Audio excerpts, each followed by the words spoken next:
We are going to talk about something that holds the core to every property market. That is the real thing, the tangible thing. What is something secondary? Secondary, many people confuse something that is ready. I know a lot of people who have been into the market, they are clear with the concepts, but there are a lot of people sitting here who have been in the market for like a few months. Something that has already had an owner comes to the secondary thing. Okay. Mature markets like Ontario, or you talk about the UK real estate market, they are completely having no scope for anything. Anything that comes to the market is either a demolished site or an existing house. Okay. Right now, Dubai is a very premature market with a lot of supply from the off-plan stages. What happens basically, why is it important to understand the secondary market? Okay, I think there are 25 people around in this room. Anyone who thinks that the scope of secondary market as a broker is not as good as being a full-time off-plan broker? Anyone? I just give you an idea that I have studied this or just gone through the facts that you talk about the top 25 brokers of Dubai, might be 23 of them are into mainstream secondary. And this is the power of secondary market. Why is it important to know the game of secondary market? Just to give you a quick overview before we get into the details.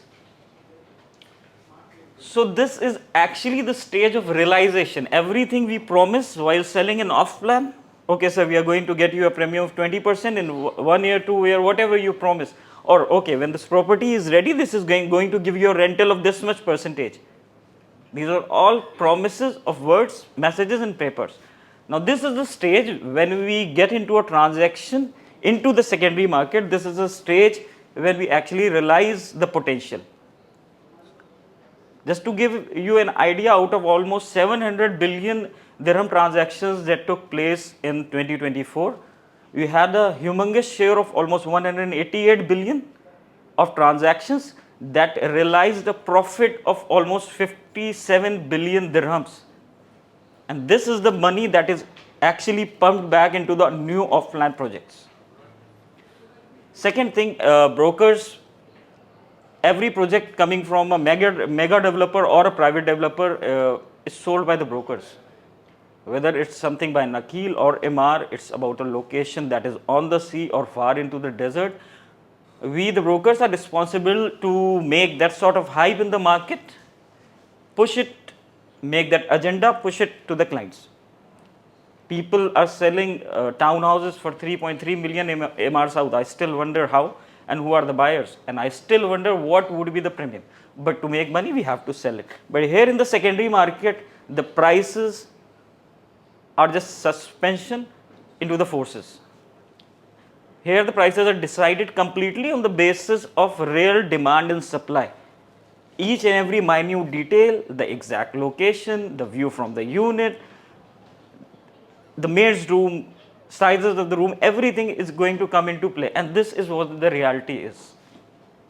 And then again, the share back in 2020, if I'm not wrong, was around 70%. And this is going to happen again. This offline market is not going to be at the same pace like 2 or 3 years more, then we come back to the secondary game. It's again 70%.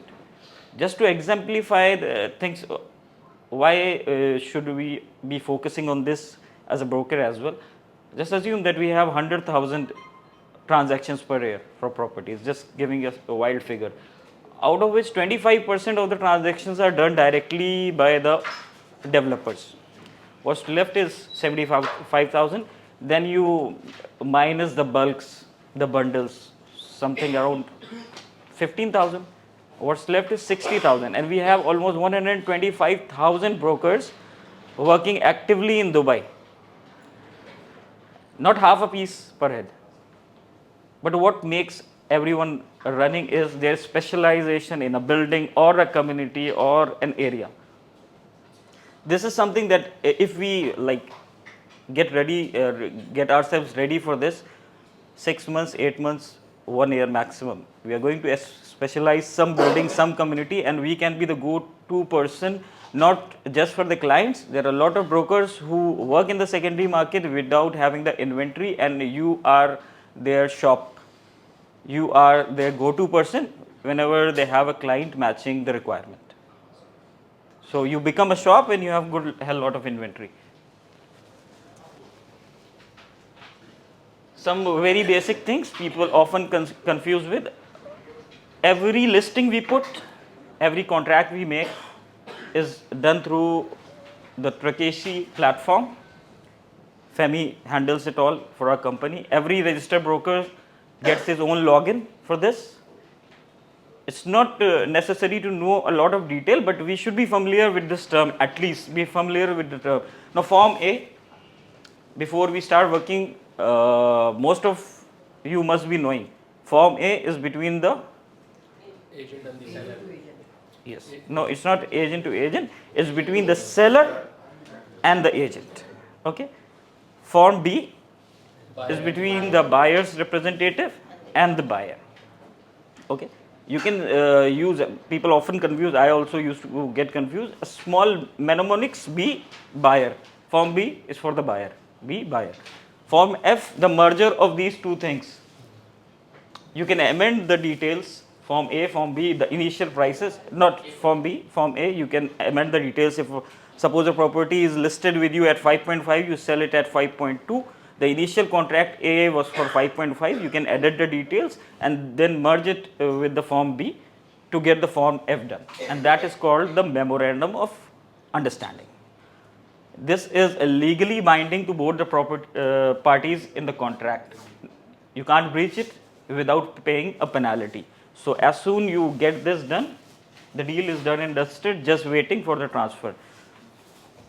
A to A forms, agent to agent forms. If you are not having a property, suppose you are looking for something on the palm, you don't have a property, most of the super agents are going to ask for an A to A from your side to have that legal binding. I don't exactly remember, there is some RERA law, I think 86, that governs this rule, and if you contradict, you bypass, you are going to fine. You are going to be fined.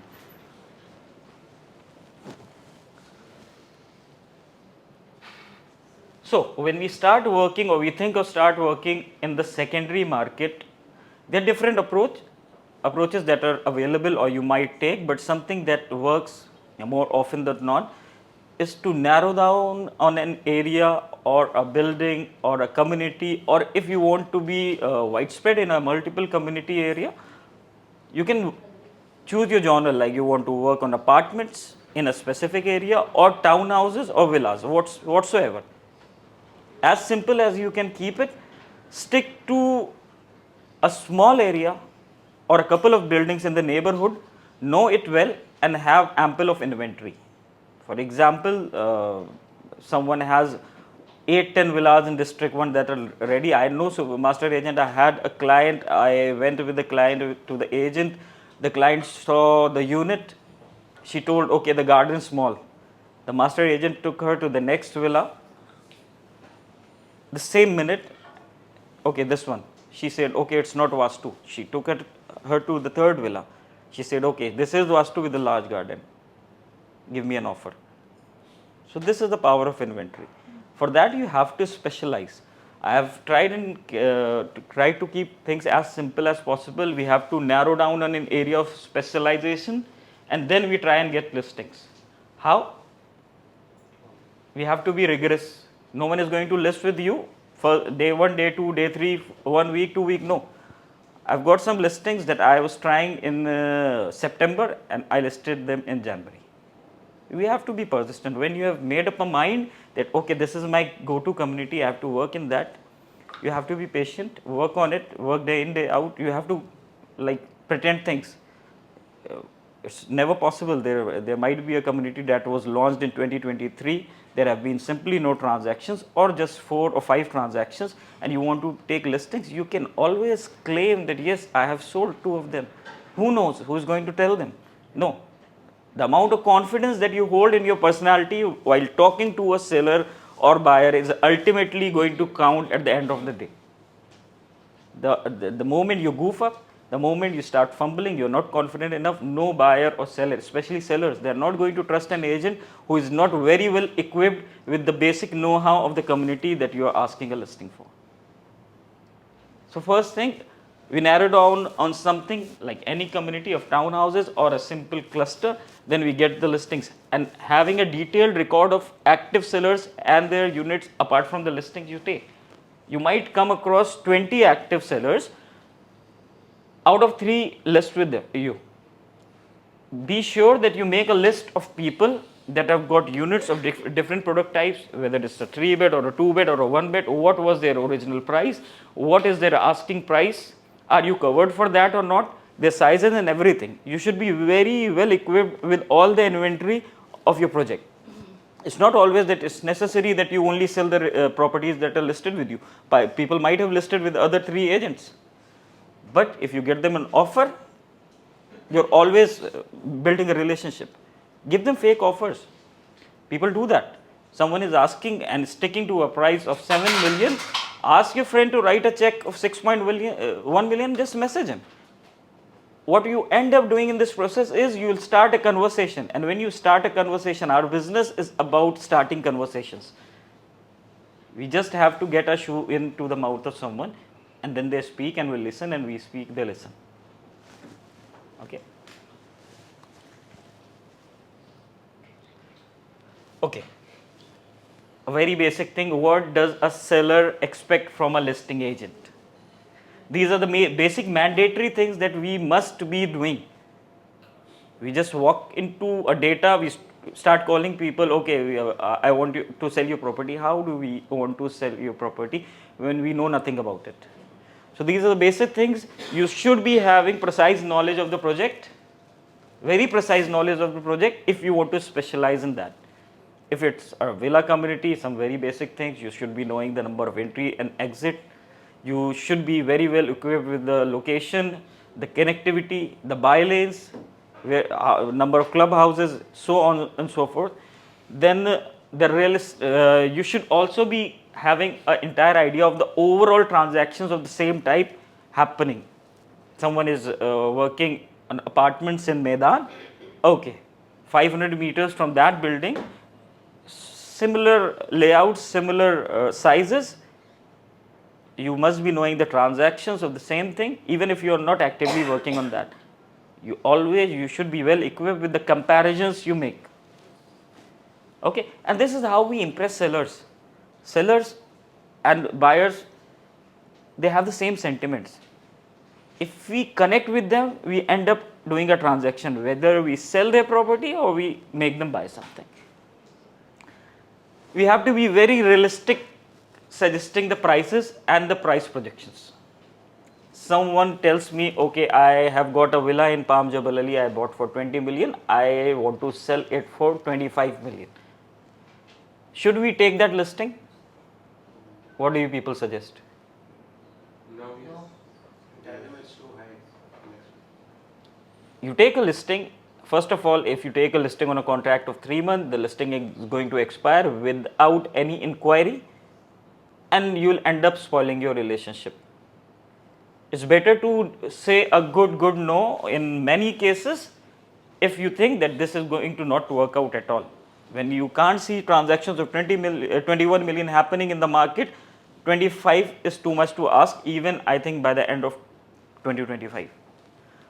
So suggest, come up with stats, pull out this market reports from Property Finder or DXB Interact, whichever you are comfortable working with. Tell them, so if you want to keep this listing, there are 2 types of sellers. One who want to achieve their targets. Okay, I bought this for 20 million, I will exit at 25 million no matter how much cash flow is consumed and what times it takes. You can do an unlimited contract with them, but talk to them before this thing. Tell them, sir, this might take 1.5 years. Do you want me to continuously work on this? If I get you an offer somewhere suitable, matching your requirement, we'll close. But I cannot actively work on this, or you should not be expecting me to close this in a span of 3 or 4 months, because this is not going to happen. What's the worst case scenario? You don't get a listing, but it's okay. It's okay to have 5 listings that would be performing rather than having 25 that won't get you any leads. because in the end you are spoiling your relationship with every seller. You should be a very good negotiator. When it's come to secondary market, for a piece of land, someone is stuck and he wants to sell it at 42 million. You have a buyer who is not ready to pay than 41 million, and that 1 million gap is almost 420,000 dirhams for a broker. So if you are not good at negotiating, you miss that. How to do that? You'll only know when you talk to people who have been doing great things in the secondary market. They are good at negotiating. This is how basic intelligence here works here. Okay, just going through some of the key actions that we must be doing to get a good number of listings. But before that, we must be very precise about the community we choose, something that is very well saturated, or you have already have a lot of master agents working right now. Valley, Eden is flooded. Tilal Gaf you cannot get your head into. Almost 20 people who specialize now in their community who live there, half of them are living there. All you will find them in the community from 9 to 6. It's your approach. If you're too much into the off plan thing and you want to strike a balance, like 50% time you want to give to your off plan and the rest of the 50% you want to give it to the secondary, it's better you stick for secondary resale, off plan resale, sorry. It makes things a lot easier. You don't have to go into the community. You just a couple of times you go to the location of the project, you understand the connectivity well, and you just stand at the site, you hold the master plan in your hand, and it's pretty clear that what stands where. If you get into the ready market, no doubt the highest transactions in the property market are for somewhere ready villas or mansions in the Emirates Hills or the Palm Jumeirah. It takes a lot of doing, but it does happen. There is nothing that cannot be done, but for that you will have to be patient for 8-9 months.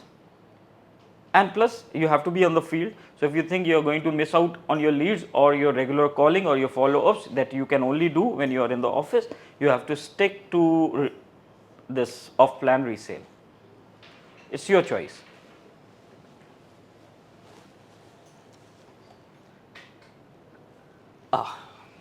So the most important thing, get yourselves very well versed with the following things: the exact location and connectivity. A seller is not going to directly ask you, but in the conversation he will end up asking everything. Even if he doesn't ask, to strike a strong impression and to let him know this, that you are someone who is seriously working on the community and you have got the potential to sell their unit, you should be very clear about the connectivity and the surroundings, the neighborhoods. The neighborhoods count. If you are looking at a villa community, you'll always, in an off plan stage, you always have to be very well versed with the neighborhoods. If you are looking at something in Maidan, you should be knowing the ongoing prices of District 1, this Millennium States, Grand Views, each and everything counts. Because somewhere or the other, the entire area is going to have the average rentals, the average pricing, unless it is something out of the box, something extraordinary luxury.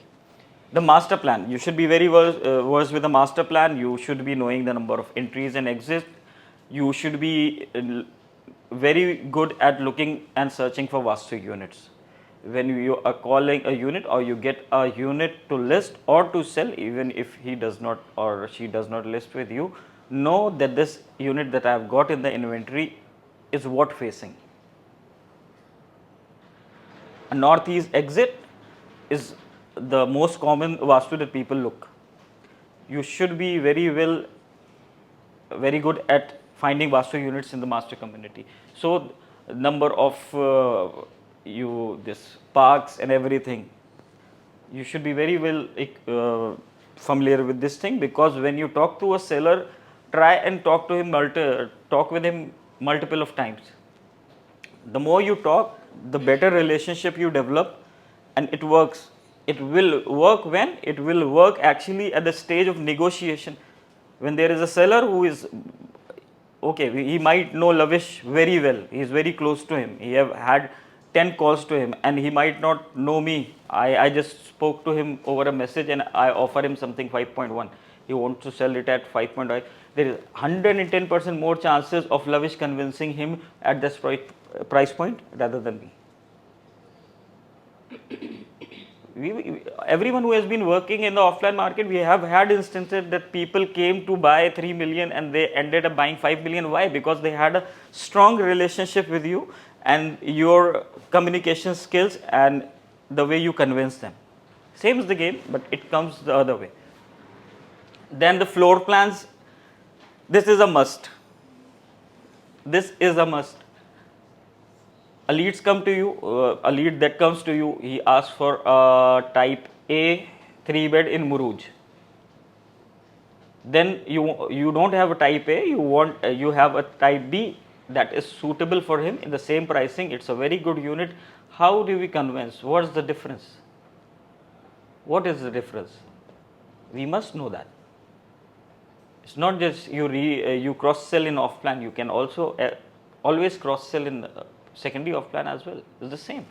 But for that you should be having in-depth knowledge of the floor plans, because most of the times in the later stages, if something like 2 years to hand over, most of the times you are going to get people who are end users, and end users are very much prudent about what they are going to get at the time of handover.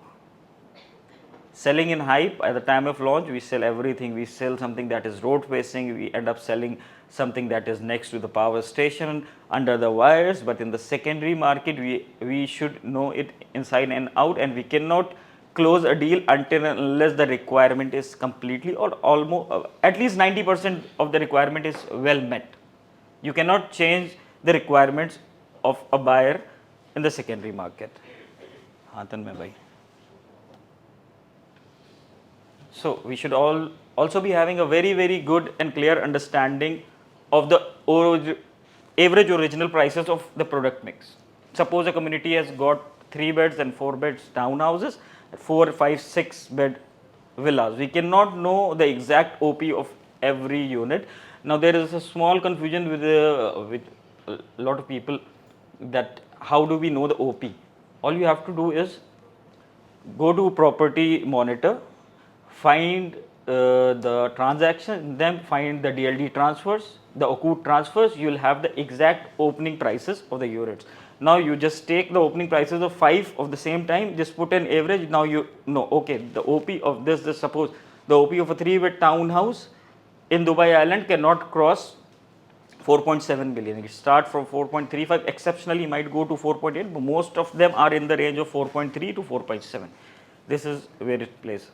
Okay, the payment plan, very necessary. When you are asking for listing, you should be knowing, okay, I am going to ask this guy to sell his villa. Has he already paid something that he can apply for the NOC, or he has to pay something? If we don't know and we have a buyer, there are situations then when the buyer is not ready to pay on the behalf of the seller to get the NOC, and the seller does not have the money to pay for it. But we only know of this game. Yes. Approximately how much NOC in general? It depends from developer to developer and project to project. For example, Aldar is giving NOC at 20% for Heaven, 90% of the units. Then Heaven 3, you have got mostly all the units. You will have the NOC at 30%. For Athlon, it's completely 30%. In Nakil also, same case. Mostly Imaz sticks to 50%, I think. Rest of the developer, 40 and 50 for some projects, yes. And you must know the process and the procedure for the NOC in that particular developer at least. If you are working for something in Nakil, know the process. They keep changing it every now and then, or not now and then, like 2 years or something. Now there is a new process. You get the novation form. You have to get the novation form signed by both parties. Then you resubmit it, and then you get the NOC. It's a long procedure. And why I am telling this? If you are not very well equipped and you don't know the entire process, what is the average time consumed into the NOC process, you won't be able to make a wise decision when you are getting the Form F done. Suppose Nakil takes 25 days to get the NOC. People assume it's 10 days. They tell 7 days, it's 20-25 days, not less than that. And you end up doing an MOU of 30 days. it's high probability that the MOU would expire. And what does it do? It does not make the parties involved in the contract legally bound, because the delay was from a third party and they can back out. So this is the importance of knowing the NOC process in detail.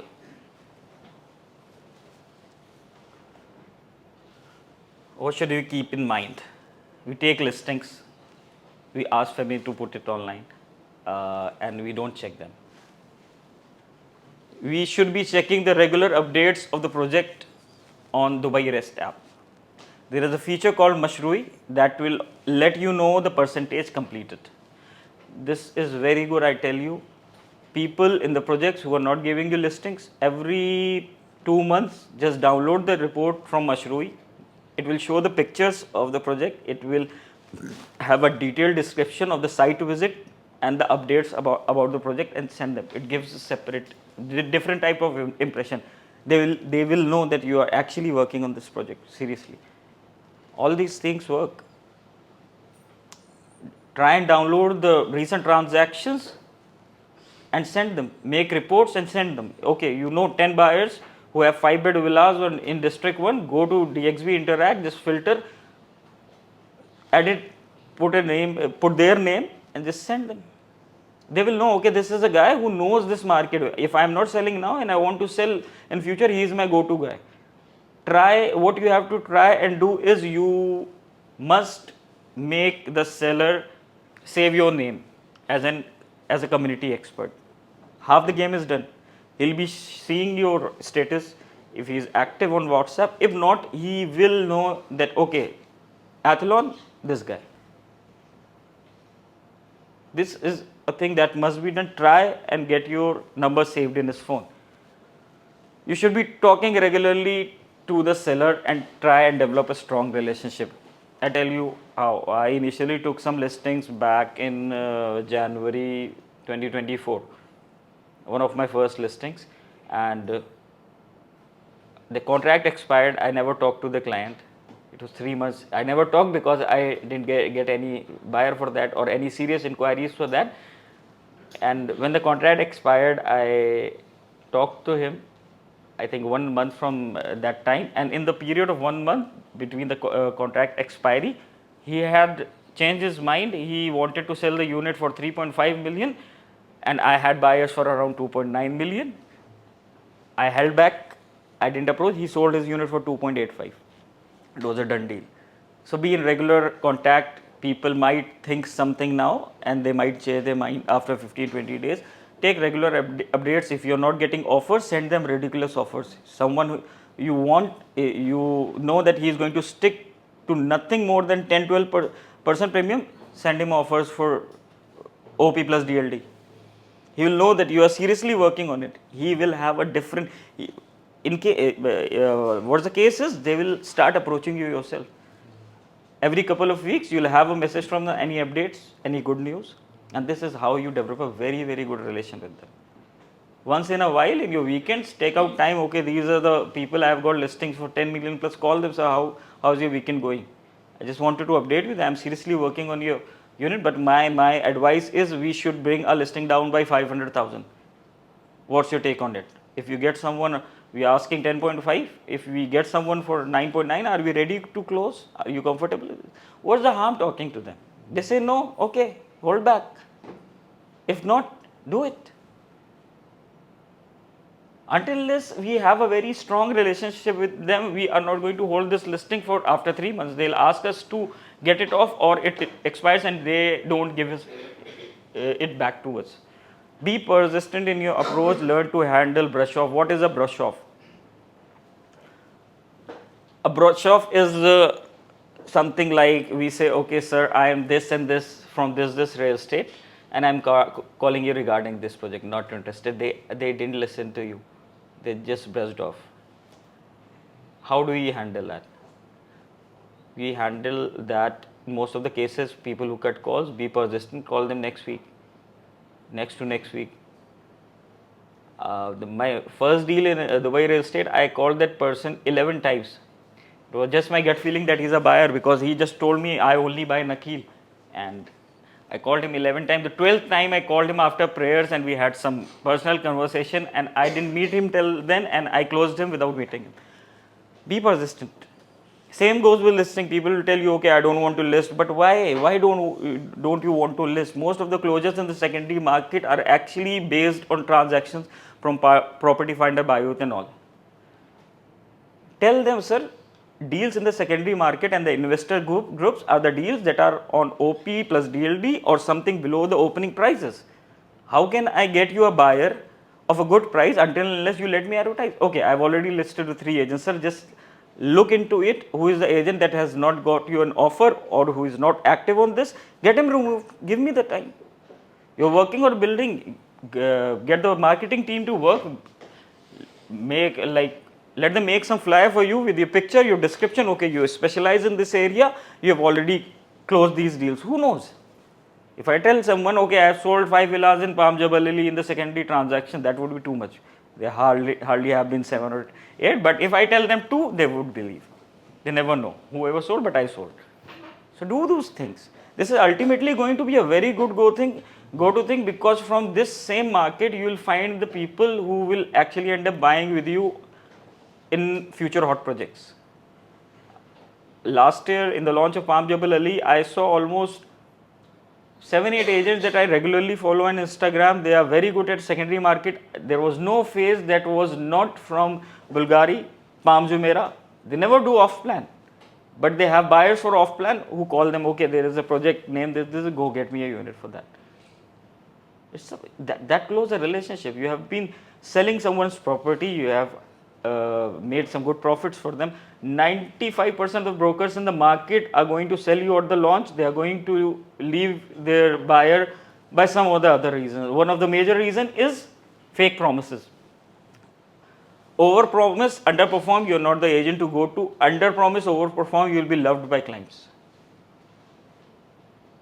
You tell someone, okay, I'm going to make 1 million premium for you. After you pay 30%, it's never happening. It's never happening. It's not practical. You tell someone, okay, 1.5 years from now, you pay 30% and making 12% on that. He tells you, okay, 12% is very low. No, it's not low. It's almost 45% return on equity. You are not getting it anywhere in the world. Do your calculations. Be swift in calculating the equity return. The more we learn about real estate, see, people who are doctors, professional doctors, they know their work. They know the surgery. Someone who is an architect knows his work, how to design a building and all that, but we cannot expect, we are working as a professional broker. For professional broker, we need professional knowledge. We might be working in apartment, but it is a must for us to know when we get a plot, what are the construction guidelines, how much is it required to pay to get an escrow account done, what is the setback limit for a villa plot, blah blah. We must be knowing each and everything. You add to your own dictionary as a real estate broker is going to boost your confidence. The more confident you are, you end up creating a very good relationship. Every client who knows less than you is going to be a client in the future, I tell you. Every client who thinks he knows more than that broker is not going to entertain that broker at all. I got a client, he told me, I have one of the types of 5-bed garden villa in Bay Villas. I told him, sir, there is just one single type and you have already purchased it at the threshold. You have purchased it at 13.5. It's not going to move for 1.5 years. Now he's ready to sell it OP. First he was asking for something around 15 million. It's not happening. Be transparent, be truthful. Don't care about if a person is not going to list with you. Okay, no. Don't list his property if you know that you're not going to sell it. Tell him, don't let him define what is the selling price of the property. You are the expert, you are the doctor of the field, not he. Had he been so smart and had he been so realistic in the pricing, he would have sold it long back. Develop that command in a community that when you talk to a client, he listens to you. He asks for your advice. I know people who have got clients, they are selling, they are ready to sell with someone else, but they take the advice of that broker. Okay, Mr. X, I have got an offer of this. What do you think? Should we wait or should we close? This is the sort of relationship that is going to help us in future. It makes a lot easy to sell in launches. I tell you, if you have 50 units of people who are regularly talking to them, at least 3-4 serious buyers you are getting. Anyone who is investing in the townhouse market, villa market for tickets of 3 million, 5 million, 7 million, 10 million, 20 million, whatever you choose to work on, if you have 50 such people regularly connected with you, pitch them, they will give you checks. You end up getting a unit on the launch, that's a completely different game, but you will have checks. Because these are the buyers of the market and they know you very well. They know you. Once you make someone sign something, if a seller has accepted a form A, you have made him do something. So you have that much of command on him. Try and pitch. Regularly calling, okay, it's a good thing. I also do the same. Many people do the same. We sit just 1 month before a project, we continuously call for the project. Okay, we are doing, we get 5-10 serious buyers, and at least we end up selling it to 1%. But if remember, if we know that there is next one, there are 3-4 hot launches lined up in the market, and we aggressively start working on something of the same type, like a town or a villa community, it's going to pay off. We get listings, we get sellers, we get relationships, we might get referrals. This is the actual game. People who have been in the market for long, they know the power of secondary market. This is something that will keep you moving and moving and moving and moving. They are super agents of different communities. It's a single community, they are selling 21 units. I just came across a profile. He's a, I think, 23-24 year guy. He started working in Tilal Al Gaf just before the launch. He sold a couple of units in Ilan, I think, and he liked the community so much, it got into his head. He specialized in that. He moved to the nearby area. He took a lot of listings. Then Harmony popped up, and he has sold almost 35 units. And what made he has earned so much money from Tilal Gaf itself, that he and his partner is one from I think White and Co. He bought an Elysian mansion for themselves. When you get into that game of secondary, specialize in things, they make top-ups for 1 million on a single unit. For that, you have to sell 50 million off plan. The thing is not that off plan is not good. Off plan is a bonus. Keep off plan as a bonus. Where we sell 4 launches in a year. We wait for those 2 in the summer region of November and December, and then March and Feb. What about the rest of the time? We should be gripping the secondary market. If we don't, people will do. A lot of brokerages, a lot of people that tell people, yes, get into secondary. This will keep you alive in the Dubai real estate, and as long as we are in the field, there will be a day that we find a stupid of our nasiba, 1% that you can sell 100-200 million. We'll definitely find, but to be in that race, to be lined up for that thing, we have to stay. What makes us stay? This is the thing. This will keep you rolling. Okay. Some very common mistake that should be avoiding after we get listings, or at the time, or just at before. Trying to ask for listings without knowing the essential know-how. You don't know the pricing, you don't know the floor plans, you don't know the types, you're not very well versed with the location. First call, you ask him for the listing, he cross questions you a couple of times, you goof up, you end up saying something that is far from the reality. He is not going to entertain you in the future, even after you get back to him reading all the details, because first impression, I think for me, it has been always the last impression. Saying yes to listing that won't perform. Again, 5 listings that perform in an area are much better than 25 irrelevant priced listings that don't perform. Keep them in your diary, okay? You get a fool who is ready to pay 500,000 above the market price, his choice, pitch him. Ask the seller that, okay, the market value is 1.5, I'm going to sell it for 1.8, but I keep 100,000. Fine. sell it. But these are rare buyers. You don't get these sort of buyers. Most of the buyers are very well educated nowadays, because a lot of people are doing videos that educate them in the right way and in the wrong way.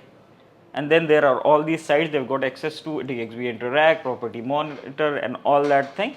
This has made lying very tough in the market, and it's better that we don't lie. In the long run, it's going to hurt someday or the other. Then listing at almost the same price ranges. If you are putting a listing at 3.95, avoid putting the another at 3.49 and the third one at 3.96. It's a waste. Simply a waste. Judge on the basis of OP. How do you judge? Okay, there are 3 people. One is ready to wait for 6 months. Increase his price by 150,000. Another wants to desperately sell his unit, reduce his price by 100,000. Put that split. The range should be like 3.9, then 4 million, 4.1 million. Put something like that. You should be very well, listing in the most simple. Making short contracts. Ask Femi, when you are listing a thing, at least make a contract of 6 months.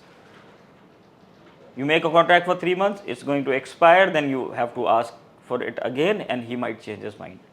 Make a contract for 6 months, ask them, sir, is this listing to sell now or you want to reach your target? He tells you, okay, I want to reach my target. Put no date, it's assumed. By default, I think it's 1 year. Let it be on the market, let the price change. Missing out on the key points of the caption. Your property description is your key to getting leads. If it is a Vastu unit, write in bold, it's a Vastu unit. If it's a single row unit, be very bold, single row unit. If it's bang on the park, get it mentioned in the caption. If it's on the pool, get it mentioned. Don't miss out on such things. Okay, there's nothing to say. What? It has a plot area that is slightly bigger than the average plot area in the community. Mention one of the largest plot. But we be very clear mentioning everything in the caption. And as soon as the property goes live, many of us don't check the listing. What's the status of the listing? We don't check the renders, we don't check the property description, we don't cross check the caption, we don't cross check the internal technical number of rooms and bathrooms that have been mentioned in the listings.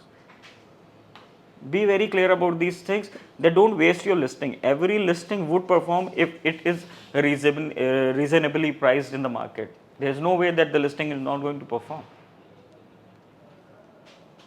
Be very enthusiastic about knowing the realistic prices of each type, each location. Okay, I have a unit 104, the 105, same type was sold for around 200,000 less than my listing, 300,000. Move your listing to the same price. Ask the seller, okay, if you want to sell now, move it. You just have to sign another approval for making amendments in the listing, and it's done. Keep moving your listings. Don't just let them die in the market unattended. So this was the theoretical part. What are the obstacles that we generally come across when we ask for listings? Anyone? You can ask. How to pitch it. Pitch what? What is the starting conversation?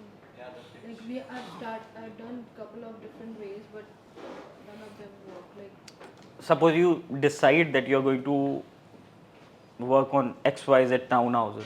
Give yourself 2 days to know everything that I discussed. Everything. Keep it a straight pitch. Some people don't want to be screwed in their name. If you want to take listings, take a nickname, anything. Okay, I'm this agent calling. Be straight. So I've just started working on the secondary market for this community, and I just came across your contact. Was curious to know that this unit is for your end use, or you want to sell it in the near future. I tell you, this is a magical statement that I learned in a podcast from Anthony Joseph and one of his top sellers in Provident. Makes punch. It's magical. People will reply. Even if don't want to sell, they will ask you what is the current market price going, what are your expectations. Now, if you engage with them, you're done. They're now not listing with you now, they'll list with you 3 months from now. Be very straight. If you are going to bug around like, okay, I am an expert in resale and all that, no. When you call out the name of the same project that a person has already purchased, he never knows that we are calling him from a reshuffle lead or something, or from the data itself. Tell them when you call out, okay, Palm Jabal Ali, if he has got a unit, and what about Palm Jabal Ali? Be very straightforward.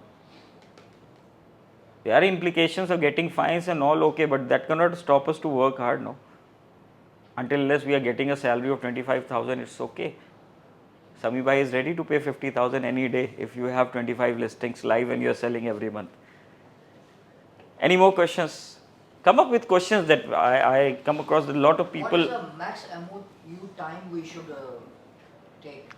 It depends. It depends that if your buyer and the seller are okay with the period. It's not about the broker being okay with the period. If a seller does not want to make an MOU more than 3 months, it's useless talking about the maximum time. No, actually, I asked this question because you told us that NOC took time. So that's why I asked you. Most of the developers are going to give you the NOC within a month. Okay, so we should have to go at least for like 1.5 months. 45 days is a very secure contract, what I feel. If you are having the risk of people traveling here and there, make it 2 months and then add that additional clause. I think it is the basic clause as well, but re-mention it in the additional clause that in case of delay from the third party, any sort of third party, that is the developer or the banks or the DLD or anything, this contract is going to automatically renew for 20 days. Add this clause, makes it simple. Ahad, you got something in mind? You have been doing good in the secondary market. Any experience that you would like to share that adds on anything that I've probably missed up on a lot of things? Anything anyone wants to add that you have a different experience for a secondary transaction, and that experience, anything that you gained from that transaction might add on to the knowledge of people who want to work in that? Anyone who wants to share? You mentioned great points, and I think trust is the most important thing. And I think also if you have a good relationship with the security guards, Yeah. if for example something is ready, they can give For you ready properties, these things work. You have a very amicable relationship. You spend a few bucks on the security guard, make him your fan. He'll be sending you a lot of leads, a lot of inquiries. It works wonders when it comes to the ready properties. You send you qualified lead, not normal. Yes, he gives you Whoever genuine goes buyers to or the rental building people. Or visit the building is very serious about it. Mr. Tausif, you said that we can like give a fake offer as well Mm-hmm. to the clients, Mhm. just make a relationship with the client and to show ourselves that we are active on this property. Do you think this is a good way? Yes, of course. What's wrong in it? Brother, we called 300 people and have 5-6 listings out of that. How can we lose on them, bro? Why? Why not to do this? Maybe he wants to be too honest. No, That's why he just a question. No, because this is for people who tell you I am selling for 6.4, but bring me offers. If you you're trapped if you give them this offer. They'll say, okay, close, sign the MOU. Do it with people who are very much adamant with their selling prices. Do it with people who say nothing below 6.7. If you're doing with someone who is flexible, will get trapped. We have to be wise in these approaches. These are not like something written in the book. These are my personal experiences that I've shared in a short span of time. What I've learned from seniors, what I've learned from people or friends doing good in the real estate market. This is all. But definitely it will help. Definitely we will constantly give an offer once or two. So that means we are making a Yes, connection with them. he will know that you are actually keeping his property in mind and you are working on that. Yes, bro. Just wanted to ask about the process and the fees of a whole transaction, if you can give a brief on that. Process of fees, okay. Suppose you sell a unit in Nakheel, 525 or 575 is the NOC fees. Then after the buyer or the seller, whoever has decided to pay the NOC fees, you get the link for the novation form. You get the novation form physically signed by both of them. Then you get the security, give the security check of 5,000 for the NOC and all. It's just a security check that you give. You actually get it back in some stage. I'm not exactly clear because I skipped this part for my buyer. I asked them to exempt this, and this 500 something. In Aldar, the NOC charges and the processing charges are around 4,400. Then you add up to the trustee fees of, for some projects they charge 5,200, for others 4,200. I still don't understand why, but these are the two standard rates going on. Overall, including NOC and all this, you are spending around 9,500 average on every transaction. Yes, Yusuf. If it's a pre-title deed, then it's 4,780. But if it's with the Oku, then it's 5,250, right? I think 5,250, 500, 5,250, 4,250, something like this. Yes. It is, like. Yes, we get 1,000 in commission from the trustee. Don't forget your pieces. What is it? Suppose you get a transfer done in a trustee office, they are going to pay you 1,000 dirham. Don't forget to take that. And we are getting a cash or what? No, they'll be writing a manager's check. Cash, ya baba. Cash. Bro, in general, these fees is paid by the owner or the buyer? Most of the time the sellers pay, sometimes the buyers pay. So there's no like. No hard and fast rule. No hard and fast. Wallahi, Mr. Aswar has been into the market for so long, one of the most experienced broker. So you have to share an experience where you did something extraordinary in the secondary market. It will add on to the entire thing. Very nice training, and we are getting a lot of from you. Yalla, thank you. Any more questions? Yes. Like I have 3 listings of Heaven townhouses, and I've listed all the 3 units with different prices. But yet I'm not getting any leads, and I've also highlighted the key points like single row unit or vastu unit or close to the amenities. What are the prices that you listed it for? It's a 3-bed townhouse or 4-bed townhouse? 3-bed. What are the pricings? 3.15, 3.25. Bring them down. I have one at 2.95. I know 2 brokers who have already listed at 2.91, one at 2.78. There are a lot of units on OP. But these are all single row. Doesn't matter. I have one at 2.91 at single row. It will pick up. It will eventually pick up because the product is very good. It's been like almost. Ask them, talk to the seller. So this is the reason that the listing is not performing. Is there something that you can wait for next 6 months, or we have to pay it, like sell it before the next installment? Talk to them. If they are okay to bring it down by 150,000, it's very good to know the closing price of a unit. People might resist telling you, but if you know that, it works magic. I have a lot of sellers who tell me, okay, list it for any value, I am closing at this.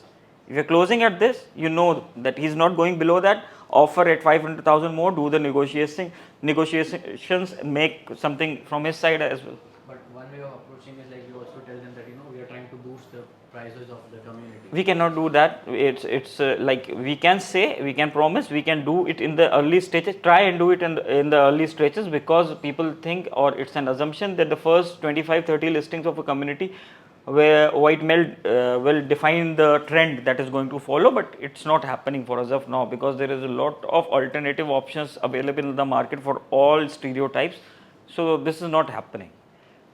But again, if you talk to them, they are okay with it. If you have already promised them a premium of 20%, then it's a different thing. But if you say that you expect 15%, but it might be lower as well, ask them, tune down the listing. Ultimately, it's going to expire. You are not going to contact them again, and they are not going to give you the listing again. Yes. Do it. Calculate the OP, add on the DLD, give a fake offer. Hardly matters. At least they'll remember you. Rarely do brokers come up with a check. If someone has come up with 2 checks in a couple of months, they will be expecting you to close the units somewhere in the future. Make that cordial relation with them. Yep. Any more questions that I'm supposed to address, please? Sheru. Mr. Ahmed, do you want to add something? Sir, you have done a lot of secondary transactions. Come on. At least one experience that should add on to this discussion. No, it's not a formal presentation. I tried my best to make it as interactive as possible, as simple and grounded. Nothing, no more charts or presentations, videos and all that. I don't believe in that. As simple as we can take it inside our head, the best it is to digest. Sir, please. Anything. Anything I missed on. Okay. All good. Any questions? Yes. Yeah, how to like like to pick a community or a building, or how to know that that's performing, like well, what the amount of transaction should be. This property monitor has it all. Active listings. If you know the listings are very high in a community, you know that already a lot of brokers are working in that. It gives you a fair idea, because property monitor has got that option to show you the number of listings. How to calculate that? I tell you in the Mashrui feature that I told you about, the Dubai REST app. Go to Mashrui, it will give you a perfect description of the property. Yes, it's a very important thing that I skipped. Under Mashrui, you have got the community size, number of units and their types. It's going to tell you all. You'll have a fair idea. Okay, there are 1200 units in the community, their active listings are 45. You are always welcome to work on that community. Okay. You have to fetch data at times. At times the company is going to provide you with data, but we have to do that thing. We have to do it like continuously for 6-8 months. After 8 months, if you are doing it daily, on a daily basis, there is no way that you are not going to master that community. Isn't it, Osama? We do. Where do we find this mushroom? Yeah. Dubai REST app, anyone can open? Yeah. Sure.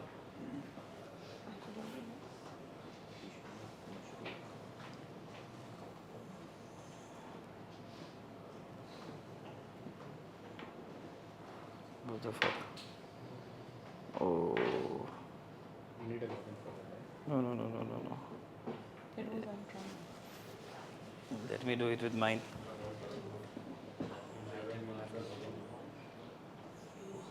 Do we have to log in with our Go to data ID? project status, Mashrua. As soon as you press, you haven't logged in. Okay. As soon as you know, just a minute. Right hand side top corner, you have got the search icon. You press that, it shows property status Mashrui. It is going to give you all the description of the project. Yesterday, one of my clients from Germany, he sent me this Creek Palace. It was supposed to get handed in 2026. He told me it has already been paid and handed over. I think I was confused. I went and I saw, okay, 1 year before they were supposed to hand it over in March 2026. They have already done that.